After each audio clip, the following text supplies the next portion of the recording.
Greetings, ladies and gentlemen. Prepare yourself, champions. The North stirs. Soon the warriors of the Horde and the Alliance will cease their endless fighting, and prepatch shall begin. So we finally have some more news from Blizzard. We have a date for prepatch. Silly champion, no! But soon. Yeah, in typical Blizzard fashion, we vaguely know a little more than we did yesterday, I suppose. But we can make some assumptions based on what we kind of know historically. It tends to go that Blizzard allow 2 weeks notice from the end of the PvP season. So it tends to go that Blizzard allow 2 weeks notice for the PvP season to end. So if we allow for that, then it looks like prepatch is going to be coming on the 6th/7th, depending on where you are, of October, giving us about 20 days of Shadowlands pre-event. Along with this juicy bit of information, Blizzard have also recapped earlier information that's been given to us, so we know what to expect when prepatch does finally drop. First up, player boosts. The funny thing here is that with the new scaling system, any 120 boost obviously becomes a 50. That's fine.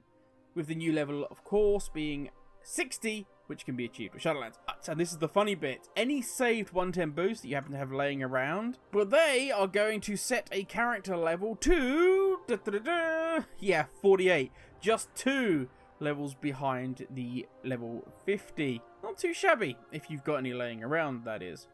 Levels, items, and stat adjustments. As mentioned before, with the new cap being set to 60 in Shadowlands, it should come as no surprise that we are in line for another stat squash, crushing us down to a much more manageable level 50 for BFA.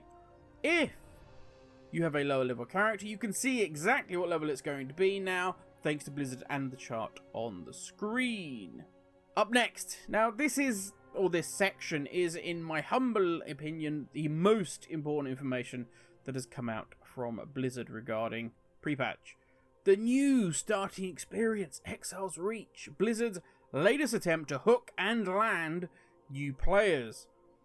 And one that I actually think will be successful. Now, I've spoken about this before in other videos. I've done a whole 1 hour walkthrough looking at the whole zone, so we won't focus on this too much. But to recap, if you are a new player, this is where you're going to start. Once complete, you'll head off to your capital city, whether you be Horde or Alliance, and then you can go on to BFA. If you're a new player, don't hang about in BFA too long. Just get the questing done, that's the good bit. Anyway, that aside, if you are a veteran player, then you may have the option to start in Exiles, or to go to the more traditional leveling experience via your race-specific starting zone.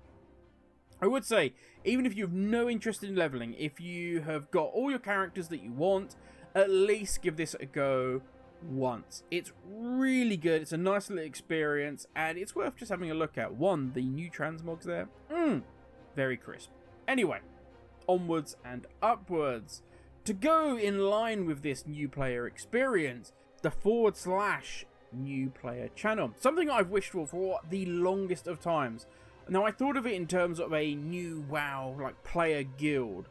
So new players would be automatically put into this guild, and it'd be a place where Blizzard staff would be the officers, and they would guide new players. Now, Blizzard have taken this idea, stuffed it into a mixing bowl, added a very large dollop of Final Fantasy, and created the new player chat channel.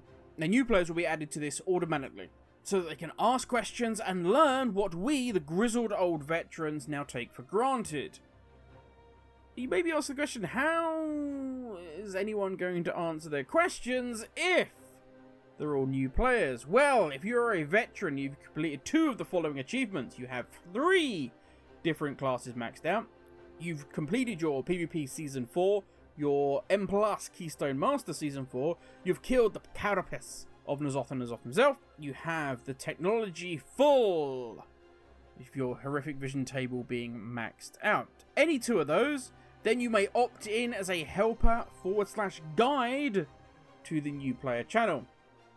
More than this, if you should be a veteran and you are stood, let's say, in Orgrimmar, if you're a mighty hero of the Horde, and you should see a small emblem next to a player, maybe, let's say, a little green leaf. This would denote a new player so that you can ask if they need any help. Or, if you happen to see a player approach you and they're asking for assistance, you can help them because they have said little emblem.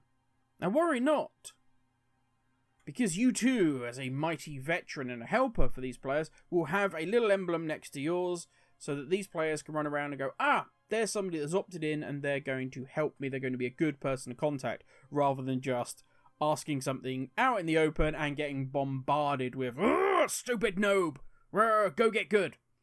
Now worry not, if you're afraid that you're going to be made fun of because, oh my god, I've got a noob emblem next to my name, or you think people are going to take the piss out of you because you are a veteran helper, worry not. Only others in this channel, only new players or veterans that have decided to help will see these emblems. I think this is a fantastic addition, and I look forward to hopefully seeing this expand further, in the future. Maybe because this ends at level 20.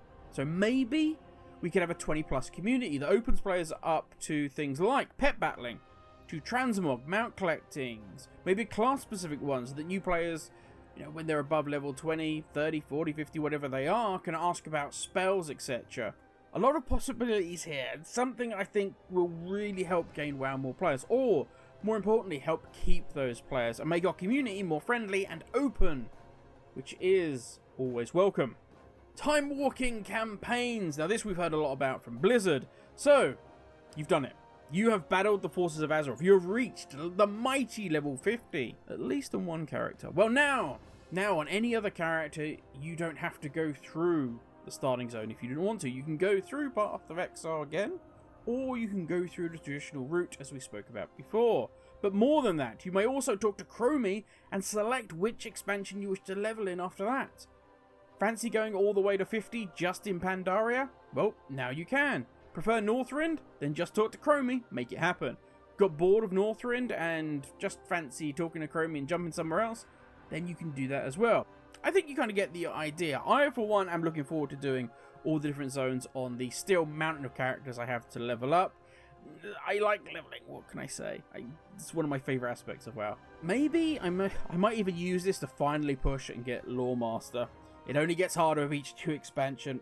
On a side note, I will say the new main quest marker should also help with this, with the fact that if it is a main campaign quest, it's a much bolder, surrounded little question mark. That should be good.